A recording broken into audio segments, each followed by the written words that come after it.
5, 4, 3, 2.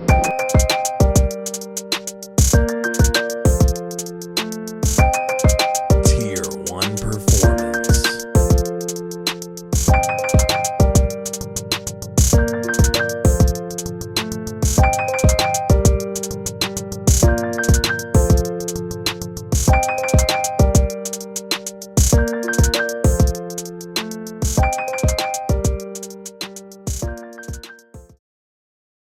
Welcome back to In and Out Talks, guys, powered by Tier 1 Performance. Your host here, Mitch Matulia. Today's special guest, his name is Cory Houston. He's the head strength and conditioning coach at U of H Baseball.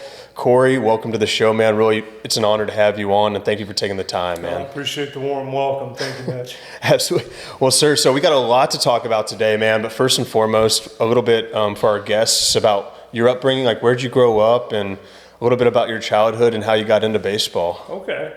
Yeah, I'm from northeast Mississippi.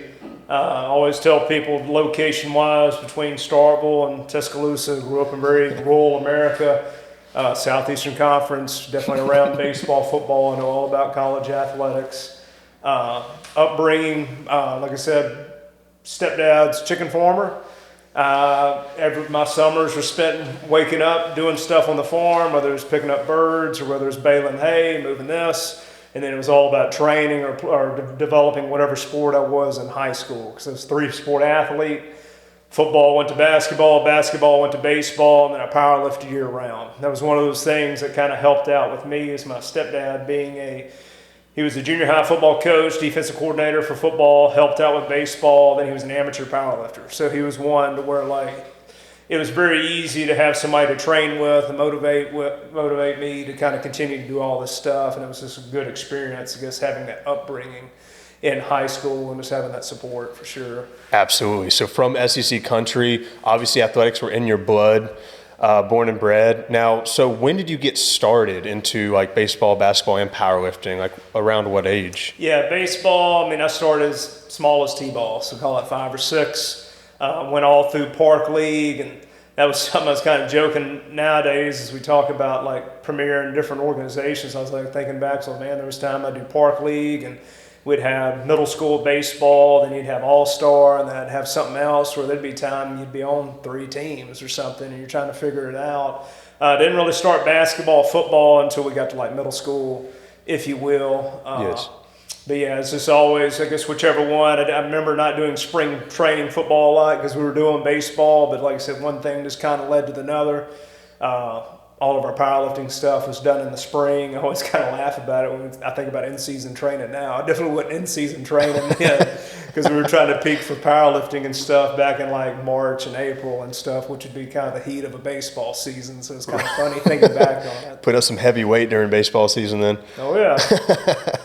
That's awesome. So when was it that you got introduced to the weight room, and when did you start lifting? Yeah, so lifting about 6th grade. Like I kind of mentioned before, my stepdad, he was the powerlifting coordinator at the high school.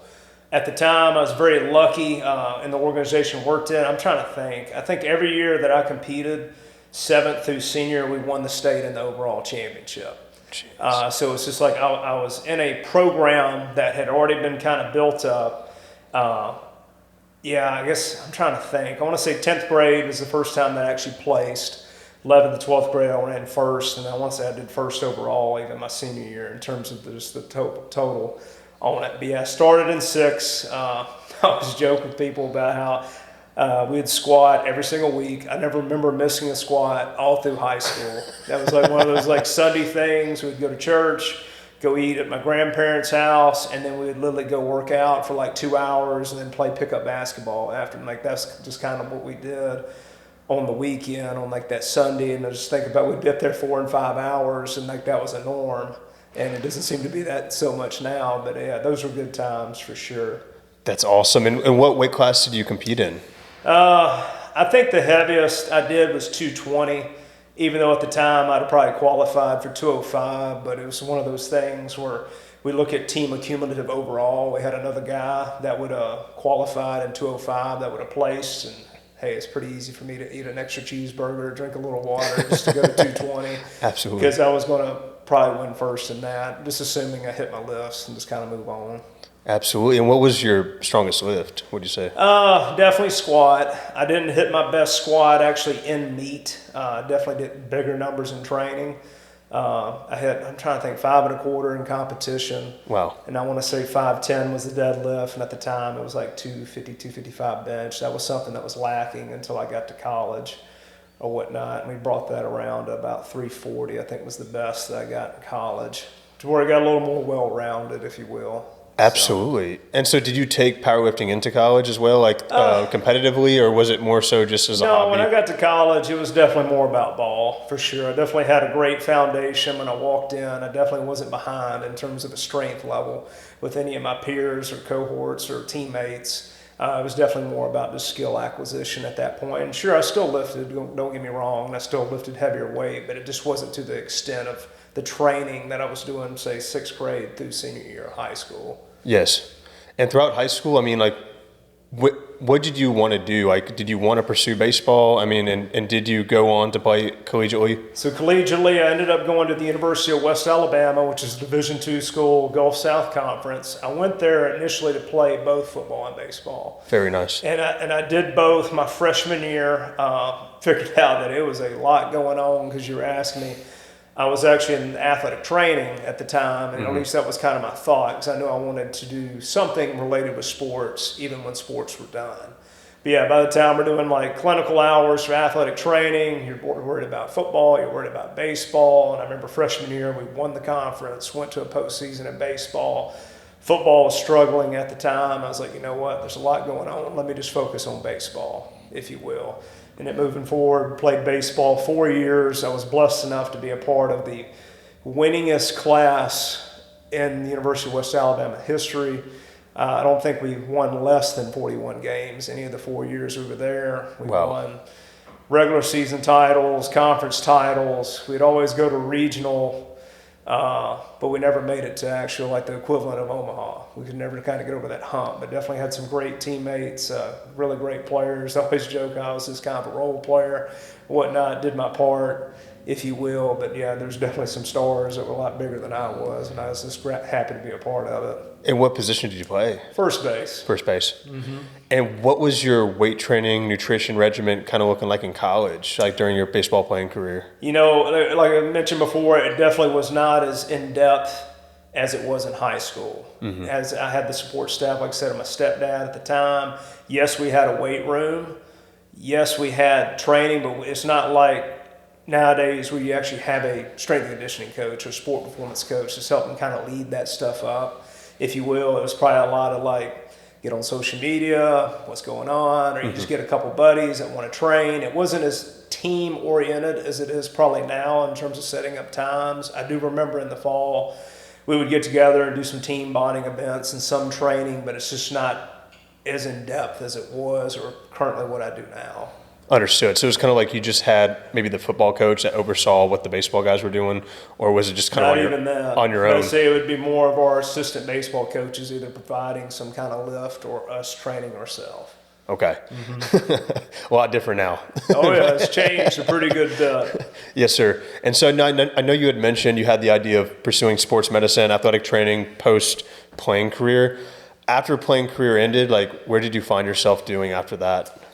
So at that moment in time when I finished, I actually started a master's degree my senior year of baseball because I still needed to do an internship to finish up my undergraduate. I didn't want to do it during the springs. I wanted to be very focused on the season itself. Yes. So at the time, I had a cousin that was the director of football operations at Mississippi State University. That was back when Sylvester Croom was still the head coach there. I called up Jody and I'm like, hey, Jody, can you introduce me to the strength coach?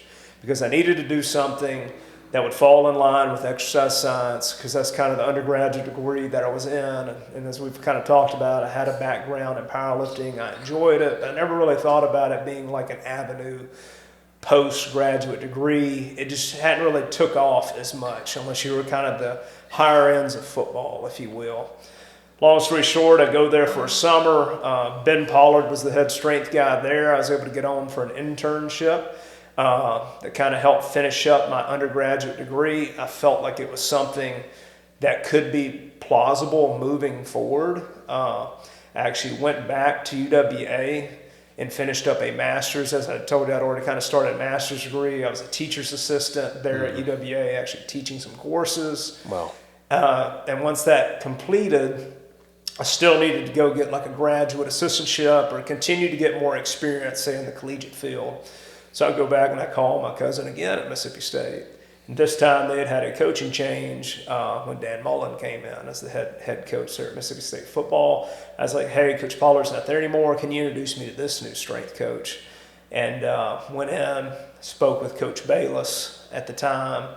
It wasn't an easy yes in terms of come in, sit down, like, hey, coach, can I come shadow? It was no for quite some time. And I kind of remember going back, I had to kind of bet on myself a little bit because I actually enrolled at Mississippi State, knowing that in the future I would eventually get on. And I just remember getting there in August, September, and I want to say it was probably end of October of me just constantly bothering Coach Bayless. About every other week I'd go down there until eventually he just kind of conceded and was like, okay, you can come watch. Yes. Until eventually, I guess he warmed up to me to where I was able to get more within the lifts themselves, if you will. Still just kind of an observatory role until eventually that fall finished out. We got to Christmas break. He invited me back in the spring to where I could be a little more hands-on, but it's still very learning. Went through that whole spring until after that spring had finished to where he offered me a graduate assistantship to finish out that second master's degree I was getting there at Mississippi State. So it definitely, and looking back on it, maybe wasn't as easy or kind of point A to point B as you would like it to be, but I was definitely kind of betting on myself a little bit, and I knew I was in the right place just because Coach Bayless he was at the University of Florida before, like when Tim Tebow and them were there in Urban Meyer. He knew what it took to win. He had been a part of those kind of programs. It was close to home, and it was somebody that I knew I could learn from and grow from, and it was just kind of the right fit at the time. So, 100%. And looking back, it seems like it's paid off up to this point. So I'm definitely very appreciative for him and the other coaches that definitely poured into me at that time. Absolutely. I didn't even know anything about that. Now, what years were you at Mississippi State? Fall of 2009 to spring of 2011. So I was there about 2 years, if you will. I always try to time it up. When Dak Prescott got there, he came in spring of 2011. So I saw Dak as like an early freshman enrollee, because most of them would come in July. He was one that had finished his high school early, wanted to get ahead of the game, and came in. And I always tell people, he was a freshman, but he wasn't. If you just saw kind of the mentality of how he liked to train and go about his business, he was definitely a very mature person to be a 18-year-old athlete for sure. That kind of probably separated him. You see how he's done for himself. The way he carries himself and everything. Absolutely. And were you kind of helping out with all sports, Mississippi State wise, like from football, baseball, everything in between? So when I was at Mississippi State, this is kind of pre the 5-man strength coach rule that's kind of in place now. At the time, there were 3 full-times and we had 3 GAs. So the football staff, if you will, was 6 total coaches. Coach Bayless was the head, then Coach Chad Smith and James Townsend were the assistants, then myself and 2 other guys were the GAs. So we would run football. But I also had the opportunity to where I would go help baseball in off-season training. And at the time then, my first year there, Dan DeSalle was the head strength coach for baseball. And in my second year there, whenever I got the GA-ship, that's when Brian Neal had came in. And then I learned under Brian for 1 year as well. But when I was there, it was predominantly football and secondary baseball. And then sometimes I would help Chad out with some of the men's and women's tennis groups as need be. But yeah, I'd say 95% of my time, though, was football-oriented. That's awesome. And what would you say was the biggest difference between football training versus baseball off-season training?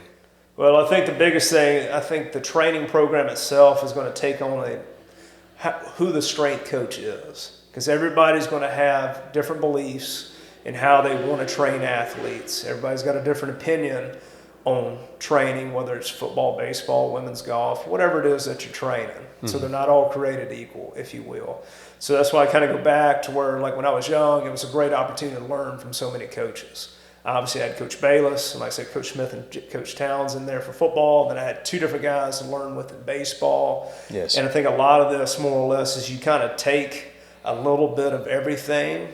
You're blessed enough to be there and you see it, Did the program work? How did the guys respond to it? Did you get the desired result that you wanted from the training? What didn't you like about it? What can be improved on? And like, these are questions like I'm asking Coach Bayless and the other coaches, and they're giving me their feedback on it. And obviously I have a background in powerlifting and this and that. And that's why I kind of talk about like the program that I'm going to present. It's got to be something that I fully believe in, and I'm going to coach it in a manner that I want to coach it in. If I try to coach it in Coach Bayless's tone, that's going to be a job on my part, you know, because that's not me. He's got a different personality than I have, and I can say that about anybody. But yeah, they both, all coaches I've learned from, I've taken something from them, per se. And like I said, I've kind of made the training programs more or less into what I see fit.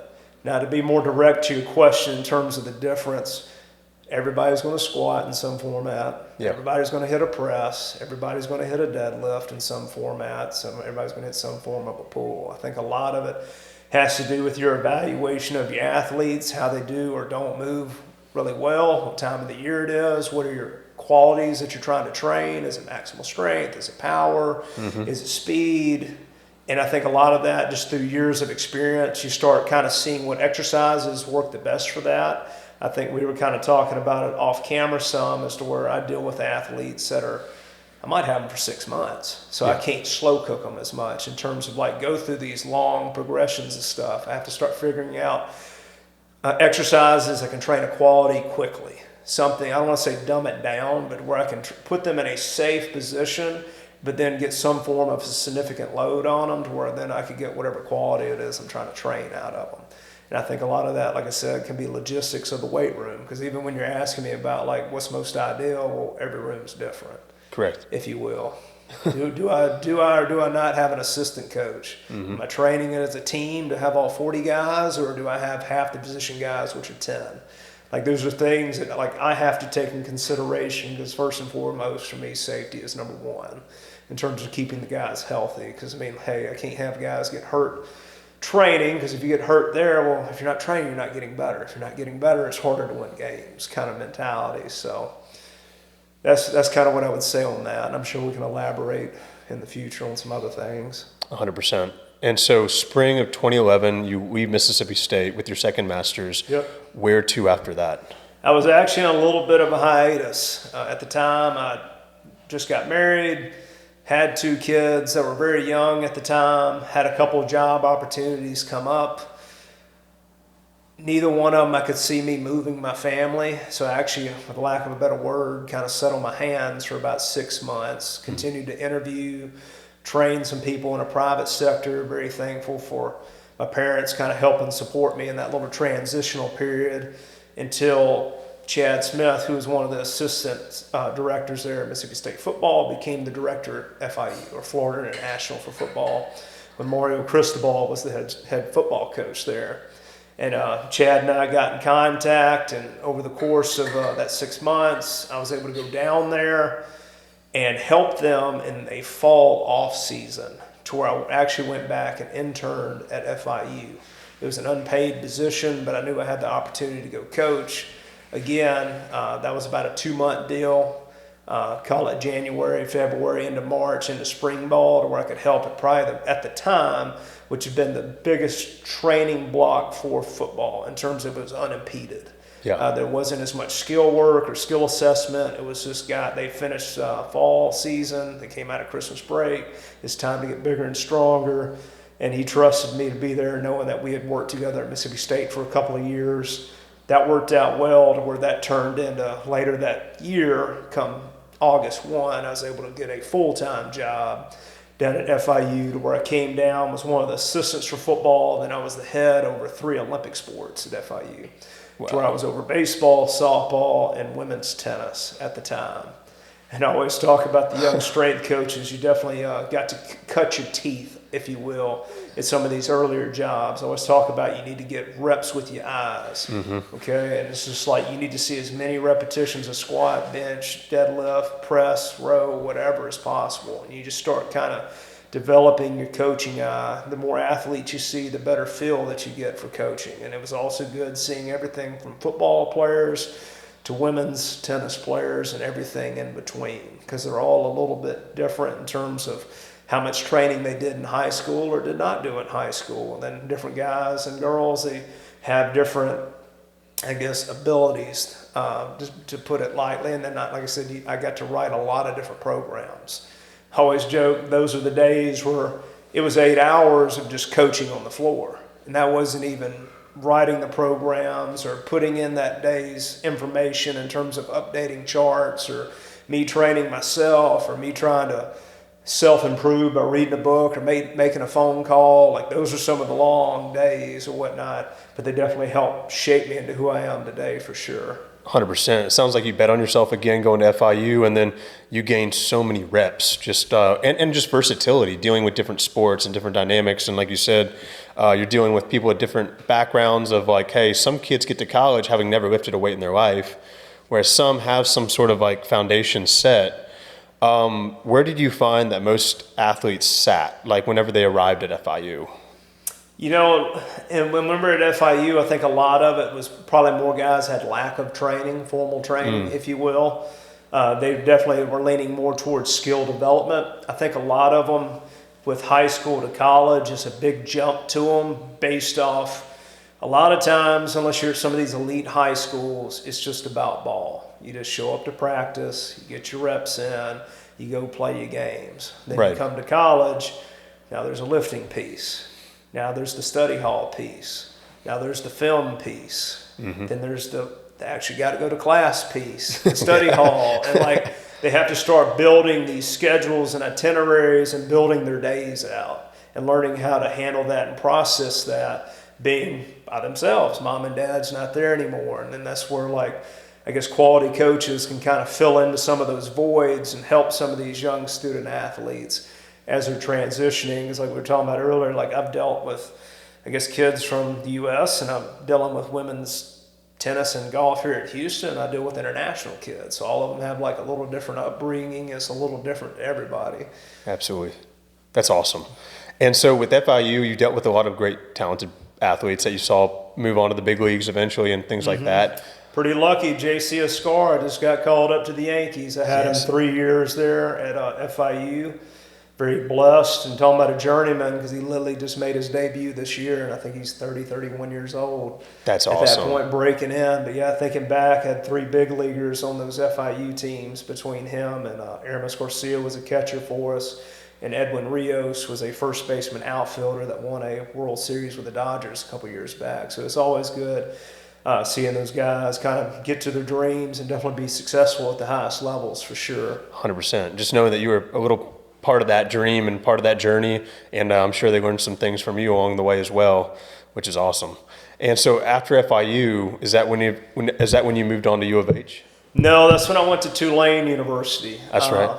I went to Tulane. That was kind of a part of my life whenever I was talking about working so many sports. I was to a point where as my kids were getting older, to where I felt like I needed to find something where either I can focus on football or I could focus more on the Olympic sport. Because I always kind of talk about there was never any real off season. For example, like football, we'd be traveling, say in the fall with football, and I'm training all the Olympic sports off season format. So they were seeing them more days.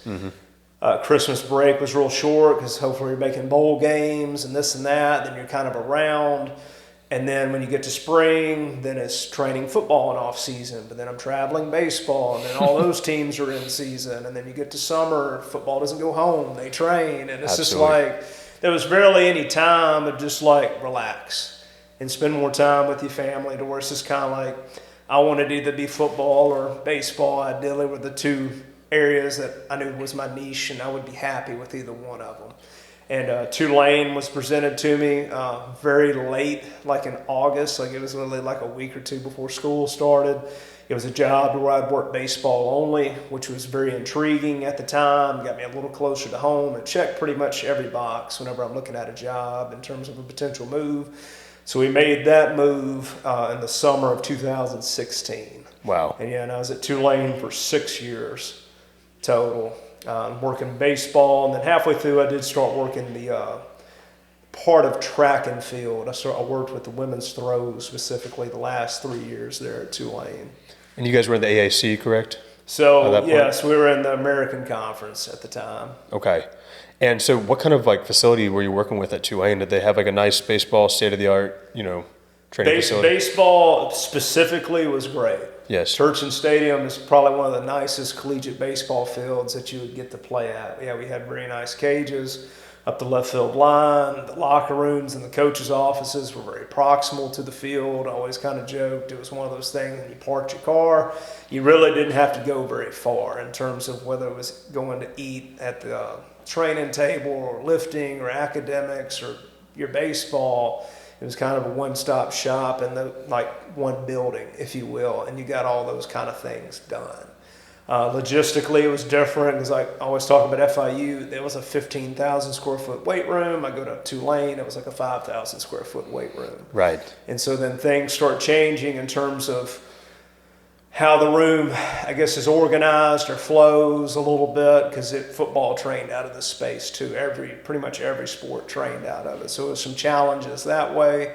Didn't have as many interns at Tulane. At FIU, I was the intern coordinator to where I would bring in prospective strength coaches that would help, and it normally had anywhere from 2 to 5 strength interns that would assist with football and all the Olympic sports, and the ones that had been with me longer, I would allow them help with baseball more. While I got to Tulane, was an intern coordinator, and we didn't have as many interns, period, so it got to the point where it was back to me kind of myself, and then you're having to kind of figure it out, like we're talking about logistics and how you write your programs, and there was equipment at FIU that I didn't have at Tulane and vice versa, so things have to change a little bit, but your standards and your core values don't in terms of how you build your programs.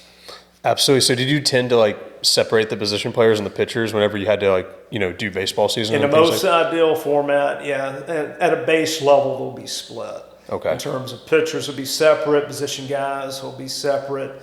In my perfect world, I train position guys in the morning. At some point, pre-practice, we practice, and I train the pitchers in the afternoon after they've thrown. Okay.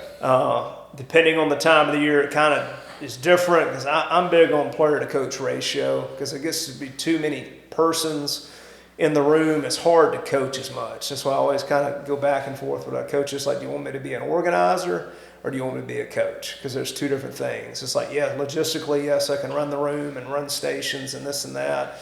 But in terms of actually coaching the rep and coaching the athlete, I need it to be a little bit smaller. So I like kind of doing 2 separate groups because it kind of helps me. Because, yes, they have to go to class, and I normally have a group that starts at 8, and I normally have one that's kind of mid-morning to where I can keep it more in that 10 to 12, and that's kind of my sweet spot in terms of me seeing everything. If guys need to have some form of an exercise selection that is different, that's easier to facilitate when I only got 1 or 2 versus, say, 5, 6, or 7 that are having to do it in a big team setting. So those are things I like to do. The training qualities are a little bit different than I'm looking for with the position guys based on pre-practice versus, say, the pitchers being post as well. And even when I say post, a lot of times when we get to training, it's really based off when they throw. And so even when I say if we had 20, so this fall we had 25 pitchers, it was really 3 groups of 8 roughly, and then it was rotating. So there would be some days I would have 8 in there, and some days I'd have 16, and when I had 16 per se, it'd be 2 separate lifts kind of going. Absolutely. Simultaneously, just depending on what the day is, if you will. So, yeah, I try to avoid big team training unless it's just in an in-season. Say we're about to go on the road to play TCU or somebody, and I just need to train everybody prior to leaving, say Wednesday night prior, Thursday morning prior to getting on a plane or something. And that's more to do out of necessity. And a lot of times by that point, we're talking in season, they've been around me 20 plus weeks. I feel a lot more comfortable with that than say the first couple of weeks. When we're trying to teach and coach and go over movements and me trusting them to do it in the manner that I needed to get done. 100%. Sounds like you learned a lot more at Tulane. That was a little bit different than FIU, a different experience, and you're able to kind of get better as an all-around strength and conditioning coach. Now, where to after Tulane, and what year was that? So, just current position here at the University of Houston. I made that move in the summer of 22, so I just completed the 3rd in season with baseball here at the University of Houston. We're starting year 4 coming up. Awesome. And I said here at Houston, I'm the sport performance coordinator for baseball, and I'm also the sport performance coordinator for women's golf. Wow. That's awesome. That's awesome. And then I believe we met in 2023, and that's how long I've known you for. And at that point in time, you guys were in the AAC. Yeah, my first year here was our last year in the American. That's Okay. correct. And now you guys are Big 12. Big 12 the past 2 seasons. And what's changed over the course of that time? Like since changing conferences, has anything really changed, baseball-wise or anything like that? No, from my standpoint, not so much. Still having to train, develop kids, if you will. That hasn't changed a ton. I would say in terms of week in, week out competition, yes, that's improved. I think the team in the other dugout has probably been a little stronger week in and week out. Yep. We're able to recruit at a little higher level. We're getting very talented kids that maybe we weren't getting before, if you will. Yes. And we're starting to accrue a little bit more talent now, which is exciting. That's why I keep kind of telling the guys, it's just like the talent is here. We just got to get them to gel a little bit and just kind of trust the process and just keep kind of trending in the right direction. Absolutely. And you have a beautiful facility to work with at U of H. Oh, yeah. Now, do you prefer to separate pitchers and position players at U of H? Yes, ideally. Every year has been slightly different, just based off conversations with Coach Whitting and the assistant coaches. Because at the end of the day, I'm still supporting them and their vision of a program, if you will. And every year has been a little bit different. Even this year will be a little bit different. I'm blessed enough to actually have 2 different facilities to train the kids out of here at the University of Houston. As you mentioned, we have a player performance development center up the left field line, which has a small weight room in it, that it's also got like a plyo wall and some other equipment in it that I don't have over in the ACE. The ACE is the main facility. I think it's like 19,000 square foot facility. It's a massive facility. And these past 3 years, that has been it serviced all the sports at UH minus men's and women's basketball, which is over in Fertitta. What's exciting kind of moving forward is football is putting the bow more or less on their sport performance facility on the back of their stadium. They're moving out July 25th of this year. Wow. So the ACE is about to be an Olympic sport only weight room, which could honestly be one of the top ones in the country for sure. Very exciting time. Obviously with football moving over, they'll have a state-of-the-art training facility, but we go back to like logistics that we were talking about earlier. It just opens up time slots and space, and then hopefully we'll be able to grow the room a little bit and add some equipment, do some things that might be a little more beneficial with rotational athletes and just more athletes that are, working out of the ACE moving forward. So it's really an exciting time. And like I said, the programs will change a little bit accordingly based off, am I training more there or training more at the baseball facility, or a combination of the two. That's awesome. It's an exciting time to be a U of H employee, I'm sure. Just to be a part of that university, it's growing. I feel like it's becoming more of a household name, not only due to their basketball program, but just everything else that they got going on there. It's really becoming a premier Division I university, which is cool to see. And so on the baseball end of things, I know you said that every sports performance trainer has a different bias, maybe different preference on like how they should be training in off-season versus in-season. How do you personally like to train your baseball athletes in the off season? What does that look like? And then versus what in season looks like? Okay. I would say we've actually gotten away, honestly, what I would call a true off season. It's very seldom that they're not performing skill development. Understood. So that's something that always has to be taken into consideration. There's very small periods of time, and when the kids aren't taking ground balls, aren't hitting, or aren't throwing bullpens or whatever, with the NCAA model. Yes. The best time with off-season training would honestly be right now, say June, Right. July, August. Not a lot of the kids are here, as we've kind of talked about, with whether it's they're home with summer ball, or whether they've graduated, moved on, or maybe they're a freshman that hasn't reported to campus yet. So currently, I just write programs and I send them out, and I just have to hope that the guys more or less do them, but at the end of the day, like I always joke, I always assume they do nothing when they get back in August type deal. But a lot of it is dictated on when we'd like to do fall ball. You know, I've always been one, I like to push fall ball back. Normally off season, being the fall semester, is about a 13-week deal. Fall ball itself is about 6 weeks, so I like to call it a 7-week build-up. Okay. Since I've been here at the University of Houston, we've had it somewhat in the middle where I would have about 4 weeks of prep. We would do our 6 weeks of fall ball, then I'd have about 3 on the back end. Yes. And just depending on how that is presented, that dictates how I train the kids.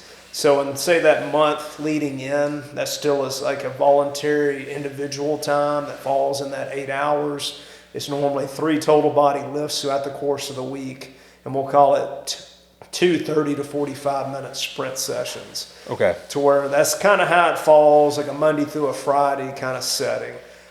Emphases throughout the week change a little bit with the assumption I put the hardest stuff in terms of metabolic or hypertrophy style training, stuff that I feel like they're going to be sore from Friday, because they're going to be able to recover over the course of the weekend.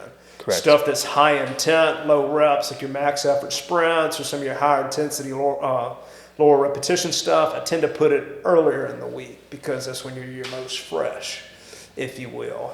For the most part, when I say 3 totals, Monday for the most part is a heavy pull day, Wednesday would be a heavier press day, and then Friday is going to be more of a squat, lower body oriented style of day. Within the 2 sprint days, we normally have a top end speed day. And when I say top end, I'm talking 30, 35 yards, really, not like a 60 or anything above. And then normally have a short acceleration only style of day that can kind of fit in those 30, 45 minutes. Early in a program, some days on the Fridays, when we're talking about low body oriented, I will do some metabolic conditioning on the back end to where, so there are some periods, maybe like I said, 3 to 4 weeks, where we'll run 3 times, but as soon as they start doing more ground ball work or they're getting sprint work in practice, that's like the first thing that falls off as we kind of transition more into a pseudo in-season period. To where I'll still hold the 3 resistance training days during our in-season period. That's that 6-week area I was talking about. The 2 sprint days, how we tend to run that, instead of me having like 30, 45-minute sections, we'll do our normal dynamic going into practice, and then I'll do about a 10 to 20-minute segment prior to them getting into skill work. A lot of it, honestly, is me taking them down to home plate and just taking a cup 2 or 3 fly 10s as they're going into base running to where I can hold a measurement. Are they maintaining that top end speed? And then that other day tends to be a resisted run to where I'll pull out a chain or a sled after we finish that dynamic, hit a certain amount of reps to where I can still maintain those qualities as they're getting into more skill assessment type stuff, because they're, like I said, taking more ground balls, fly balls, they're on their feet more. So I don't need to do as much of that kind of stuff. Then when that 6-week period of in-season finishes, we'll go back. I still like the 3 lift model at this time because I like to run the guys in terms of sprinting. Yes. Because that's a very important part of the game.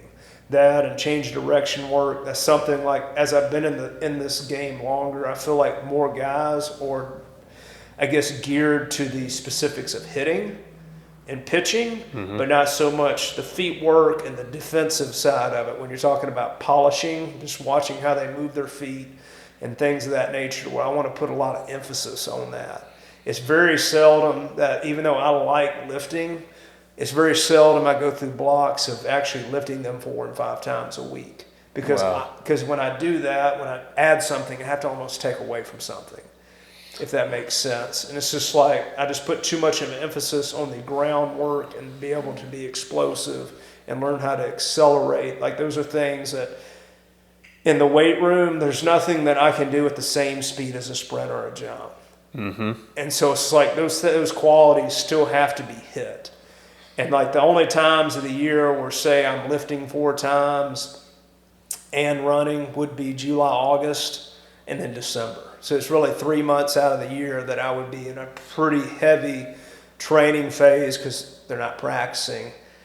if you will. So where, yes, I can do more of that, and I'm not concerned about like overuse injuries, or like we can really dive into the nuts and bolts of training where everything is measured and there's going to be an outcome that we're looking to get out of the training. So a lot of that, though, it just gets put on the guys, because that's whenever they do get a chance to, say, go home or have kind of their time, or at least in the format that it currently is. You made an interesting point as well, as like baseball being kind of like a year-long sport, right? It's a very unique aspect because there is no real off season. And even in June, July, these guys are still playing summer ball. So it's kind of tough, I'm sure, to fit in 4 lifts a week if they're playing the Cape Cod League or even the Northwoods or something like that. Now, so you prefer to do a pull day Monday, push day Wednesday, legs Friday, and then you fit in those 30 to 45-minute sprints on Tuesdays, Thursdays? Yep, that's a pretty good layout of it. I like that. I like that a lot. And so for those younger guys out there, like middle school, high school, would you recommend that same sort of split getting into their training? Yeah, I think a lot of it, like we talked about before, is logistics and time. How much time do you got to put into it? Yes. You know, even when we look at in-season training, I'm still looking at, honestly, if I can get 2 lifts a week that are total body, where I'm getting some form of a squat, a hinge, a push, and a pull in, I'm touching bases, if you will, that's going to be a solid program, if you will. I'm not going to say you're necessarily going to get a ton stronger from it, but it's going to be able to maintain skill qualities. That's what I always talk about with when it comes to lifting. Lifting is a skill, just like hitting a ball is a skill. Throwing is a skill. If you want to be great or get stronger, you have to be very skillful at set lift. Absolutely. Okay? And so it takes a lot of time and a lot of repetitions and consistency of training to get to the point where you start changing your body, if you will. And so, like I said, to me, the biggest thing I could tell you to do is continue to train, no matter how much you train, or even if it's not ideal, but you kind of, with lack of a better word, you punt or kick the can until you can get back into more formal, solid training, because it's so much harder when you just take periods of time just completely off and then you just get back into training. Yes. The objective is try to at least maintain the qualities that you developed, so when you do get to a point where you can train more frequently to where you can improve and you're not having the ebbs and flows and ups and downs of it. 100%. That is the hardest part about it, I guess, with me talking to the kids about the importance of consistency of training. Like you kind of talked about, I do have guys currently playing in the Northwoods and the Cape right now, and they just have a continuation in-season program. And if you look at reps and sets and volume, it's half of what I'm sending the kids that are off-season.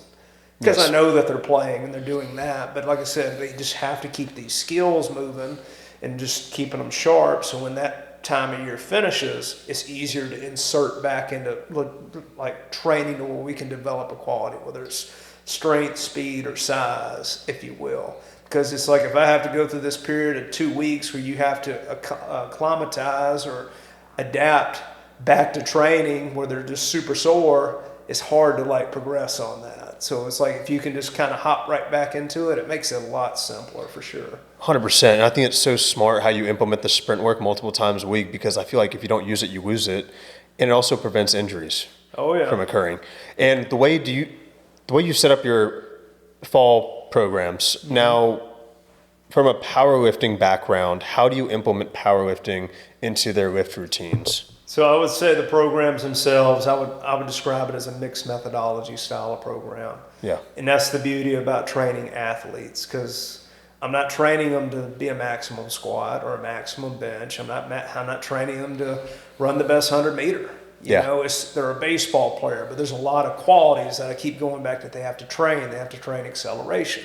They have to train power. They have to train rotational power. And it's just like every exercise that's selected or rep scheme or whatever is just a tool in the toolbox to get the desired outcome. Is the best way to explain that.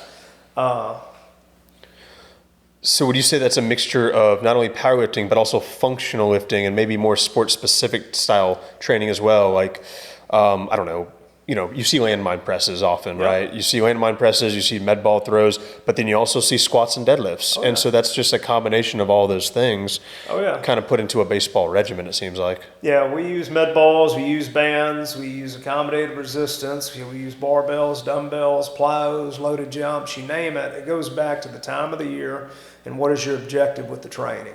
Yes, You sir. know, if your objective is to do max strength work or hypertrophy work, you probably need to get a barbell out or go on a machine because you can load it more and you put more demand on the muscle. Yeah. If it's more to do with, let's say, rotational power or something, more than likely I'm having to use a landmine, a cable, or a band because that's the type of equipment that can be utilized that way. If it's more to do with balance, stability, and coordination, like we're probably doing more single leg stuff, body weight stuff, band stuff, cable. I mean, it just kind of depends. And I would say all programs for that all right, like we was talking about earlier, having the 3 totals, your main stuff is probably going to be a little more strength oriented. Yeah. Your secondary stuff or your auxiliary stuff is probably more hypertrophic oriented in terms of its rep work.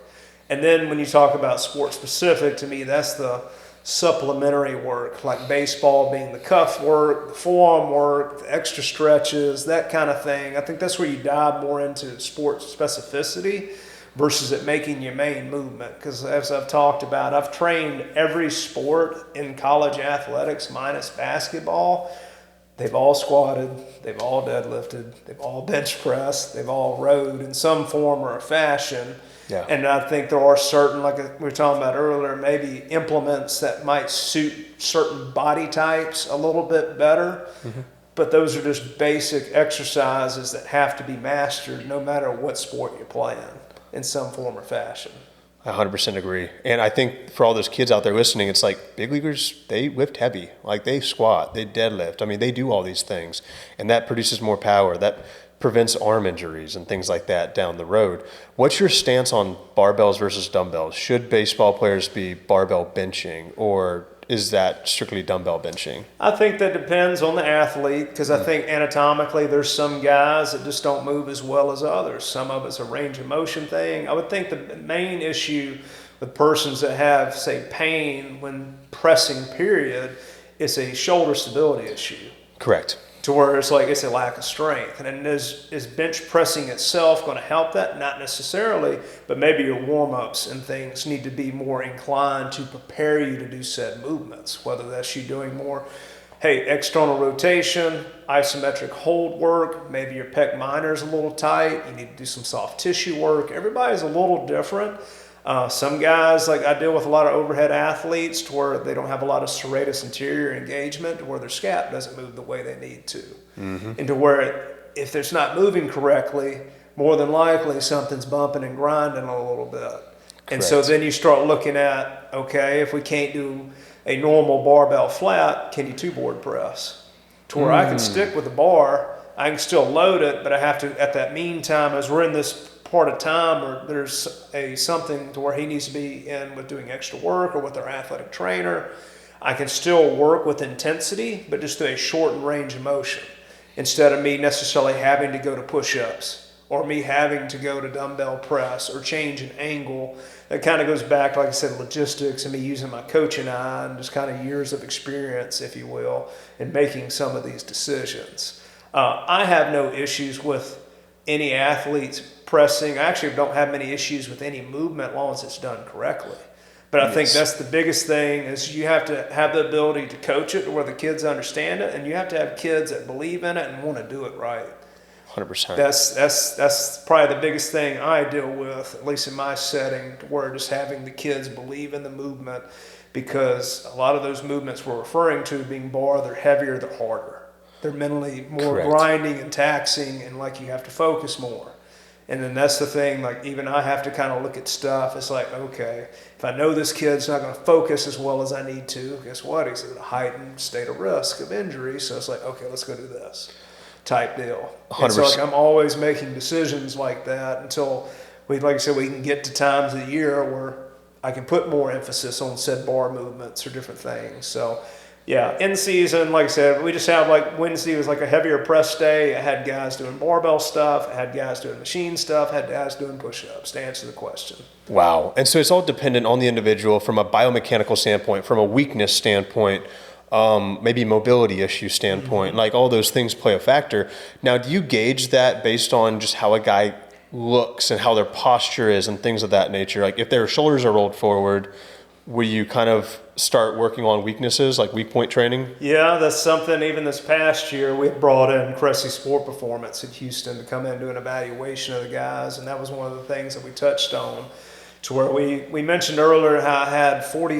I think when the spring hit, we had 42 guys, and we had 2 separate warm-ups that would have what we would call corrective exercises in them, if you will. Of the 42, I want to say 37 of them presented as compressed or retracted. Yes. And then the other 4 were more in this kyphotic kind of position, shoulder roll forward, where, okay, we need to do a couple different exercises for these guys on a daily in terms of just practice prep to work on weaknesses. Guys that, like I said, are in this more rolled kind of position, they need to work more on stability, if you will. It's probably the biggest thing they need to work on, whether it's carries, balance work, that kind of deal. The guys that are more compressed, they actually need to work on getting into scaption a little bit more and kind of work against that a little bit. Really? So it was kind of unique to where, like, I guess the best way to, like, talking to Cressy Sport Performance and those kind of guys, I guess when they get into resistance training, so much of it is posteriorly oriented. A lot of them get in that position. Yes. To where it's like, I don't want to say it's cookie cutter, but it's pretty close because they're all doing similar training. They're all probably going to be in similar posture. Because that was what was funny. The 4 guys I referenced to were people new to the program. Yeah. And I could probably almost make an argument in a year or 2 time, they would probably all be more in that compressed or retracted position where that prep work would probably change a little bit. And for all the listeners out there, that's when your shoulders are like too far back in a way. I wouldn't say too far back. Yes. It's just they're not in a kyphotic. They're just in a more flat thoracic spine position. Understood. Is all it really talks about. And like I said, even the kyphotic guys I'm referring to, most of them are tall, lanky freshman pitchers that's never trained. Right. And like I said, they're just very hypermobile, if you will, at the joint. And that's what I kind of go back to where they need to work on creating stiffness and muscle size and stability, if you will. I know some people, it's like you're shooting a cannon from a canoe kind of thing. Yeah. To where you need to build a foundation as much as anything. And I know a lot of those guys that were presenting in that kind of kyphotic deal, like you're talking about exercise selection, those are guys that tend to box squat over trap bar deadlift. Okay. Why is that? Because they're already rolled here, and the biggest cue is lat engagement and flattening out, and it's hard for them to get into that position at that time, definitely at significant loads. So like we're talking about trying to to keep consistent training, well, let's put them in exercises and positions that are friendly where they're at currently in their development. Understood. That makes a lot of sense. And with pitchers, what exercises, I mean, do you believe in working from the ground up, like building the legs, building the core, preventing arm injuries that way? I mean, what are the best exercises to do to prevent any kind of like arm issues with the elbow and the shoulder? Well, that's a loaded question. Right. There's a lot that goes into that for sure. I always talk about the bigger the muscle, the more resilient the muscle. So obviously you do want to develop some form of hypertrophy. But with that being said, you have to be functional through a great range of motion. Because we were talking about doing partials and this and that. Well, that's really not the most ideal thing for them. You want to be strong through the biggest range of motion that you can be. Correct. Baseball pitchers are obviously very rotationally driven athletes. And this is something I talk to interns about all the time. It's like when we're talking about powerlifting and this and that, what do we talk about? Developing stiffness to where you can transfer force to the core. Well, you're trying to be rotational and more relaxed. So it's like, how do you go about training that kind of thing? And like I said, it goes back to periods of time and of what is the quality we're trying to train. To answer the question, I guess a little more direct, yes, I actually do more volume with pitchers, lower body, than position guys. It kind of goes back to position guys, they sprint more, they field ground balls, and they play defense. Pitchers can kind of, for the most part, work kind of up there on the mound, and there's not as much movement involved, so I can actually train them more aggressively off-season and even in-season. Yes. If you will, just because of the lack of sprint volume. And like I said, we kind of talk about what position guys do. Upper body wise, yeah, there's periods of time where I will put an emphasis on maximal strength. I think a lot of it has to do, like we're talking about, trying to develop strength through a great range of motion. So that's where there's going to be different forms of push-up variations where there's like lateral hand walking push-ups, push-up with A-frames and reaches, landmine presses, banded and cable rotational presses, to where we really work on them getting in extension and working on the trunk being upright. And like there's this other, like I said, it really just depends on what we're trying to do. It's just I'm more aggressive off season with upper body stuff with pitchers, or when the throwing volume is more controlled. When we're in season, it's more to do with probably repetition work and movement quality. And then a lot of it I have to have conversations with the guys, because some guys recover better than others. There's some dudes that are just wiped out after outings, and they just, honestly, that's their body saying they need to recover more. Yes. And it's like, do I just keep piling more on them, or do you kind of listen to them a little bit and go about your training a little bit differently? That's something I always kind of talk about. The more I've been in it, is I try not to be a slave to the card anymore. To where like I can write out this ideal program, and in a perfect world you'll do X, Y, Z, but when you get there in that moment, maybe the athlete's not prepared for it. You know, there's something that we utilize some different technology there at UH. We use the ball system where we have force decks, and then we have the dynamo downstairs with our athletic trainer. The force deck looks at numerous things, but the things I'm looking at, honestly, is rate of force development. So how quickly can you put force in the ground? Concentric impulse would be rate of force development, your body weight, and overall concentric force you put in the ground. I look at eccentric rate of force development, which would be if you're doing a counter movement jump, you descend, and when you transition into the jump, how quick do you do that in that transition period? And so those are some metrics I look at in terms of like neural fatigue, or systemic neural fatigue, I should say, over arm fatigue. And there is some correlation in that systemic fatigue to arm fatigue, and then like we track that on a weekly basis. And like kind of talking about the dynamo a little bit helps me a lot with training, as we're talking about how a guy comes in the room.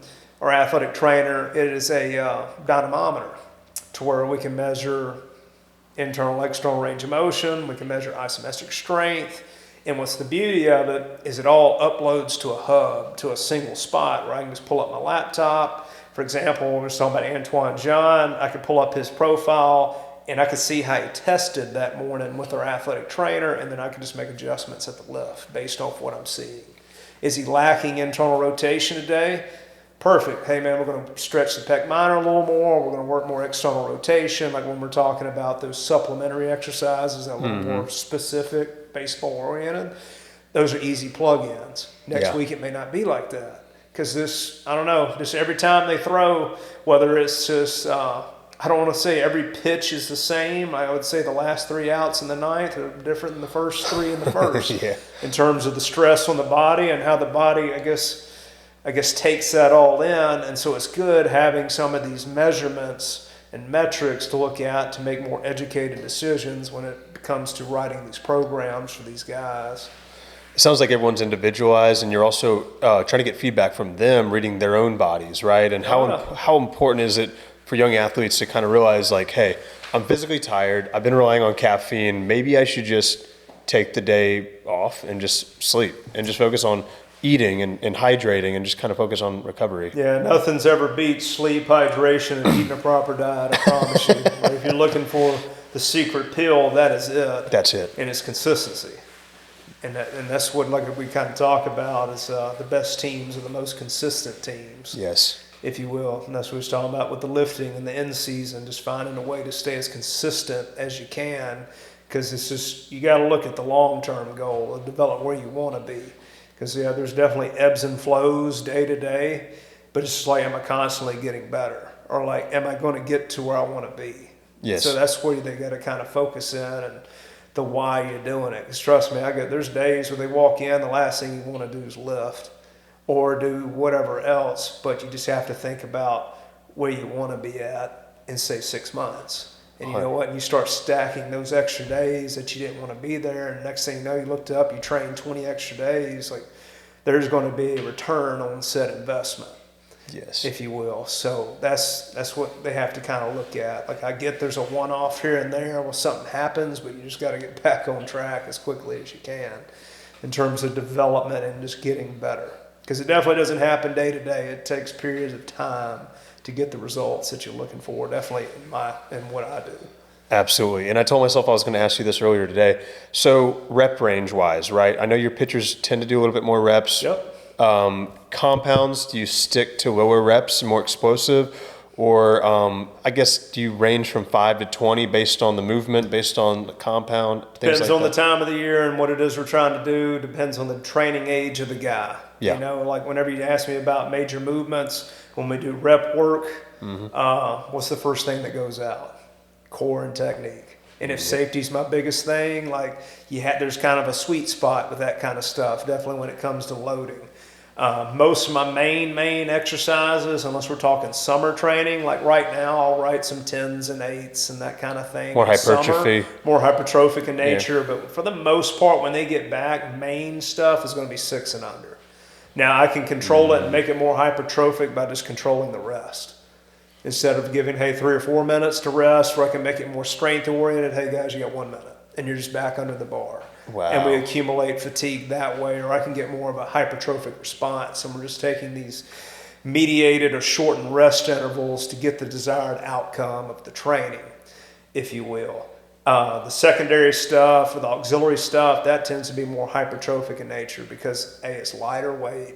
We're probably working more unilateral or split stance or movement-based type movements, if you will. I know early on, like I said, I loved using sleds a lot. Push a sled. Yeah. I always talk about hey man, instead of me doing 2 or 3 sets of 10 on lunge, I'll just push a sled for 20, 30 yards. You're probably going to get about the same number of steps in, and we're taking a lot of that eccentric component out of it, definitely early on in a training program, to where that is a precursor to get to said lunges or whatever, where I feel more comfortable about it when it goes to programming. 100%. And if you're doing them correctly, you're loading the Achilles, the calves, the hamstrings and glutes. Everything's being utilized. I can't get more direct when it comes to just pure acceleration. Yeah, absolutely. Like that's the most direct I can get versus a squat or a deadlift or anything. Is we're even creating the angle, and we're working on horizontal force production as well. Yeah, to me, that is a tool that is underutilized more so than anything. And I'm pretty blessed to where I have 8 Prowler sleds and I have enough chains to where I can go through very heavy work, whether it's slow maximal intent, or I can go through very light work that is at a maximal speed. Because like we're talking about timing body weight sprints, I time some sled pulls too. Because there's science out there based on where you're lacking, for example, in a 5, 10, 15, 20, 25, 30 yard mark, certain exercise prescription or sled weight that's going to benefit where you're weak at. So that's whenever we start looking at a 10-yard start and then a 10-yard fly and then a 10-yard top. Well, if I'm weak in that middle 10, I need to do more moderate weights, work on stride length or gait, if you will. To where it's I can load that versus if I'm weaker on acceleration, honestly, I'm doing heavier, slower stuff, and I'm probably compounding it more in a PAP style with some kind of body weight sprint or jump with it, because it's more about force application at that point. That makes sense. Yeah, so it's there's just that's why it's so important to from my standpoint, to where I can get measures and metrics, and then you're talking about individualization, to where when I'm talking about sprint work, pitchers, I can be more general. Position guys, I can be more specific, just based off that particular aspect of sprinting, because it is more important to their game, if you will. To where, I can be more general here with them, but these guys, as I was talking about, every week, even through that in-season period, I'm wanting to test, because it does 2 things for me. Are you maintaining speed, and are you showing systemic neural fatigue? Because that's something I talk with the coaches about. Because if I'm within 5% of a max, that's normal. 5 to 10% of a drop off what my max velo is, there's some fatigue present. If it's over 10, we probably need to adjust the training plan, because you're very tired. And those are we're talking about me having conversations with the kids. Then I have metrics to kind of back it up when I go talk to a coach about stuff.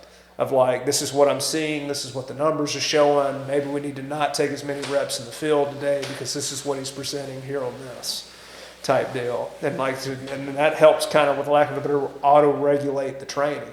Yeah. That's why we had even talked about velocity-based training. That's something I use as well with the mains, to where there's just certain days you walk in the room and I prescribe 75% on the bar. Well, there's some day that 75 might feel like 90.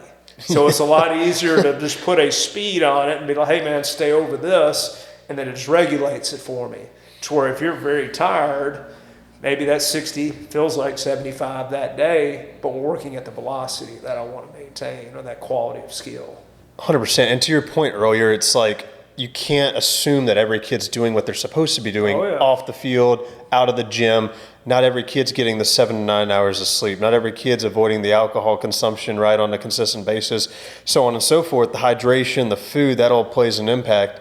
Now, what do you like? How many meals per day roughly? I know it's dependent on the individual, but I mean, for an athlete, what does a day of eating look like? Yeah, if we're talking about eating, I mean, most people are going to have the 3 squares, but I would tell you to try to eat 5 or 6 times a day total if you're in heavy training. Yes. If you will. Like we're talking about an off season, we're running, we're lifting, and we're doing skill work, and you're putting 4 and 5 hours in. Like that is a lot of energy expenditure. If you're talking about like when you load it, I tend to want to eat more carbohydrate earlier in the day just because I haven't done all the work yet. Yes. And so I have more energy to burn through. And then as the day goes on, I try to make it probably more protein oriented as I'm trying to wind down and go to sleep, if you will. So I'm not like spiking my glucose or insulin level later in the day. So ideally, I would tell most kids, like you're trying to eat something every 2 to 3 hours. Meals to me, I'd probably say are somewhere between 600 to 1,000 calories. Snacks are 200 to 400, to where it just kind of gets you in the ballpark of 3,000, 3,500 is a pretty good rule of thumb for athletes. That's why I always talk about, like you always see the 2,000 deal. Well, that's Gen Pop. Like they do nothing. 100%. It's like you're lifting, you're running, you're doing skill assessment. There's a lot more going on, definitely if you're training hard. And your body, like I said, is yearning for nutrients. And that's what I always kind of joke about is we can do all the work in the world, but if you don't recover properly, there's no growth. If you're not putting enough nutrient in to have protein resynthesis and rebuild the muscle, and you're not hydrating right, I always joke with the kids, is like, have you ever seen a steak and a piece of beef jerky? You know what the difference is? It's the hydration level. They both were steaks. It's just, this one is dry and brittle and it tears a lot easier, where this is more resilient and it has a lot more pliability to it.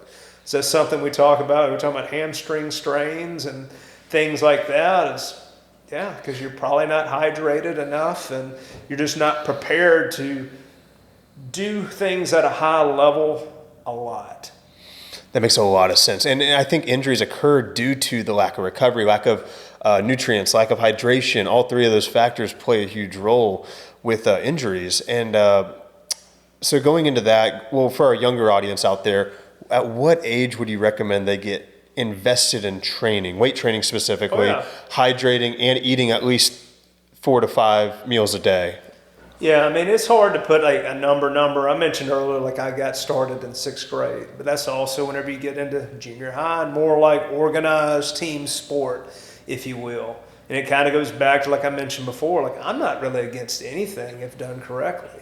If you do it correctly and there's proper progression to it, and then like we kind of mentioned before, everybody's built a little different. Like for example, like we're talking about squatting.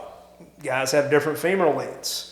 Okay, so there's probably more persons that'll benefit, say, from a lifted heel or a front bar position, just to keep them a little more upright, a little more stacked, keep a little more shearing force out of their back, if you will, versus a back squat. And like those are things like, I guess that's why you pay professionals to kind of see this kind of stuff. But like, to me, I would probably tell you somewhere in that 12 years old, 13 years old, because at that time, I always tell parents, it's like you want your kids to be kids.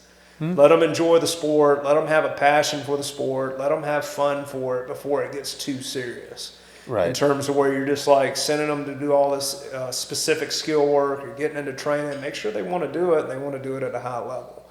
But I could also say that everybody would benefit from strength training in general in some capacity, just in terms of longevity and just being a stronger organism, if you will. 100%. I think the whole, like, you know, the old, weightlifting is going to stunt your growth thing, right? Like you hear parents talk about that a lot. And I'm like, in fact, I feel like it has the exact opposite. It strengthens your bones, strengthens your tendons, and helps you grow throughout your childhood, especially if you're getting the proper nutrients in, right?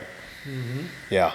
And, man, I could talk about this for hours. And, but unfortunately we we got to wrap it up.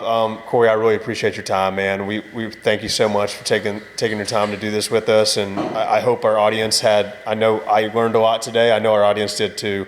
We're going to have to get you back on as well. Well, I look forward to that, and I appreciate just getting to kind of chop it up and chat a little bit, so I appreciate it. Thanks, Cory. I appreciate it, man. 5, 4, 3,